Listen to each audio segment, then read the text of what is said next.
Volkswagen Polo வெஹிக்கிளில் வந்து பார்த்தீங்கன்னா steering சைடில் வந்து நாய்ஸ் ரொம்ப அதிகமாக இருந்தது. அதே மாதிரி வெஹிக்கிளில் வந்து டேர்ன் பண்ணும்போது இந்த டயர்ஸுமே பார்த்தீங்கன்னா உங்களுக்கு ஸ்டெப் பை ஸ்டெப்பாக தான் மூவ் ஆன மாதிரி இருந்துச்சு.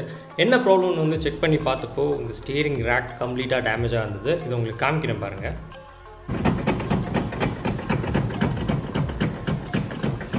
ஸோ இதை மாதிரி ப்ளே ரொம்ப ஜாஸ்தியாக இருந்தது. இது ரீசன் வந்து பார்த்தீங்கன்னா அந்த ரேக் வந்து டேமேஜ் ஆனதுனால தான். அதே மாதிரி இந்த டயர்ஸ் வந்து பார்த்தீங்கன்னா நார்மலாக வியர் ஆகாமல் கட் ஆகி வியராக இருந்துச்சு.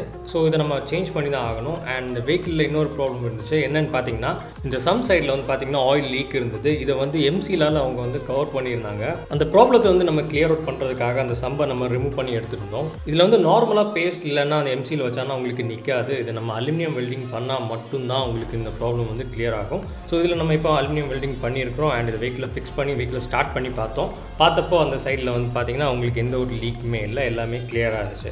ஸோ ஒன் சைடு இந்த ஒர்க் எல்லாம் முடிஞ்சிருச்சு அப்படின்னு நாங்கள் நினச்சி பார்த்தானா நெக்ஸ்ட் ஒர்க் ஒன்று இருந்துச்சு. இதில் வந்து பார்த்தீங்கன்னா வாட்டர் பம்ப் வந்து டேமேஜ் ஆனதுனால அந்த சைடில் வந்து உங்களுக்கு கூலன் லீக் இருந்துச்சு. இதை வந்து நெக்ஸ்ட் வீடியோவில் நம்ம வந்து பார்க்கலாம். கன்னியாகுமரி டிஸ்ட்ரிக்ட் மார்த்தாண்டத்தில் தான் எங்களுடைய கார் ஹவுசன் இருக்குது. எங்களுடைய கார் ஹவுசனில் car mechanical work, car AC work, engine deconstruction, vehicle insurance renewal and car scanning available.